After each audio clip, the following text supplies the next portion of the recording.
ओम नमो भगवते वासुदेवाय। जय गुरुदेव। गुरुदेव कहते हैं कि एक कच्चा शिष्य जो होता है वो अपने गुरु को ही सिखाने का प्रयास करता है। ठीक है, ठीक वैसे ही जैसे कुछ पेशेंट्स अपने डॉक्टर को ज्ञान देते हैं कि आप मुझे पिल्स मत दो, आप मुझे इंजेक्शन मत दो, तो वो कहते हैं कि ये बचपना है।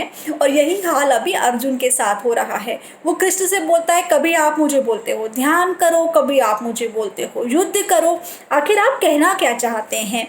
तो गुरुदेव बताते हैं कि एक अच्छा जो श्रेष्ठ गुरु होते हैं वो अपने भक्त को कभी क्लियर इंस्ट्रक्शंस नहीं देते। वो हमेशा कोडेड लैंग्वेज में आपसे बात करते हैं। वो कभी ये नहीं बोलते कि सीधे जाओ और राइट मुड़ जाओ, क्योंकि वो जानते हैं कि अगर एक बुद्धिमान शिष्य है तो वो समझ जाएगा कि भले ही मेरे को सीधा जाना है, पर यदि वहाँ पे सिग्नल में लाल बत्ती है तो मुझे रुकना है और उसके हरे होने का इंतज़ार करना है। फिर वे कहते हैं कि दो तरह की निष्ठा होती है। पहला होता है ज्ञान योग, कि सब कुछ करते हुए भी मैं कुछ नहीं कर रहा हूँ, मेरे द्वारा ये कार्य हो रहा है, ये सोचना। और दूसरा होता है कर्म योग, कि बिना कुछ कर्म किए मुझे सिद्धि मिल जाएगी, ऐसा होना असंभव है, ऐसा हो ही नहीं सकता। कोई आपसे बोले कि दौड़ना बंद करो, इसका अर्थ है कि आप दौड़ रहे हो और आपको रुकना है। कोई आपसे बोले कि रिटायरमेंट ले लो, इसका मतलब ही है कि आप नौकरी या काम कर रहे हो जिससे आपको रिटायर होना है।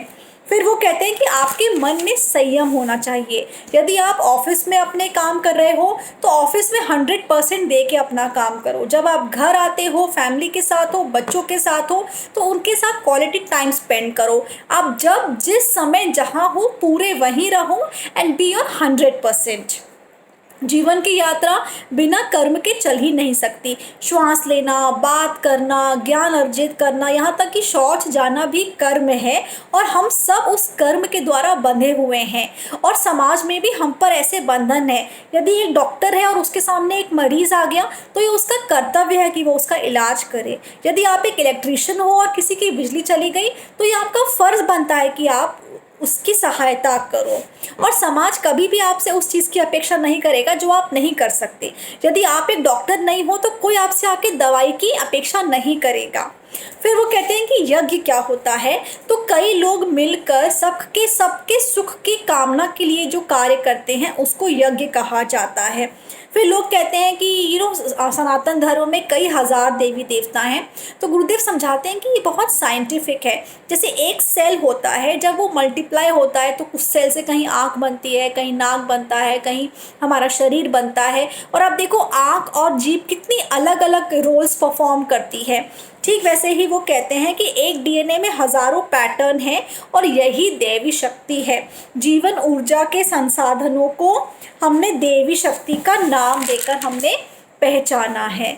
और जहाँ भी दिव्य शक्ति का जागरण होता है वहाँ हमारा मन प्रसन्न होता है, वातावरण शुद्ध होता है, अच्छी सुगंध आती है, और वहाँ पे जितनी भी हमारे अंदर जो गंदगी है वो मिट जाती है, और जो हमारी चिंताएं हैं वो समाप्त हो जाती हैं।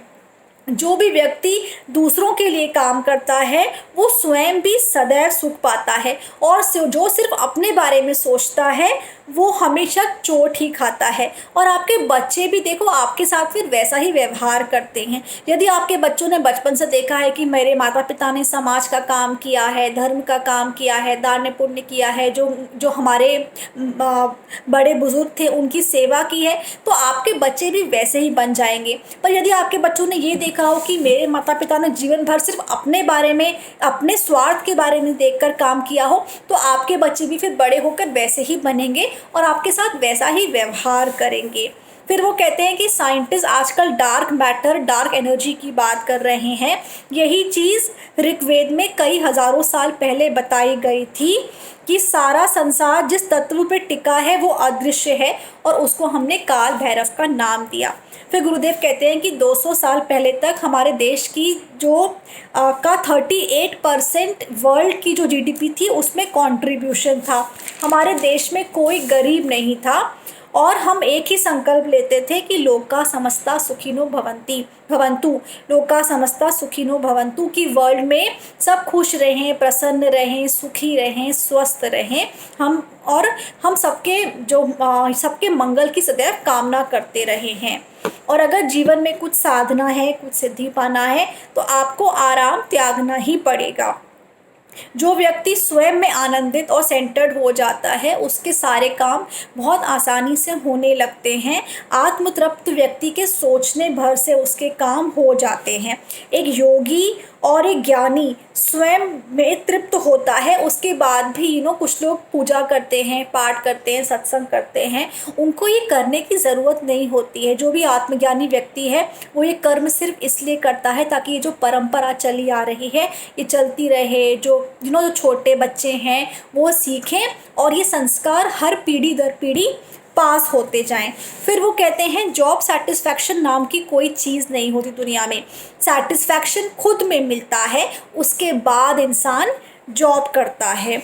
और हमारा जो जीवन है वो समाज के लिए उपयोगी बनना चाहिए। हर नेता जो भी अपने मंत्री हैं उनको लोगों ने उस पद में समाज की सेवा के लिए बिठाया है।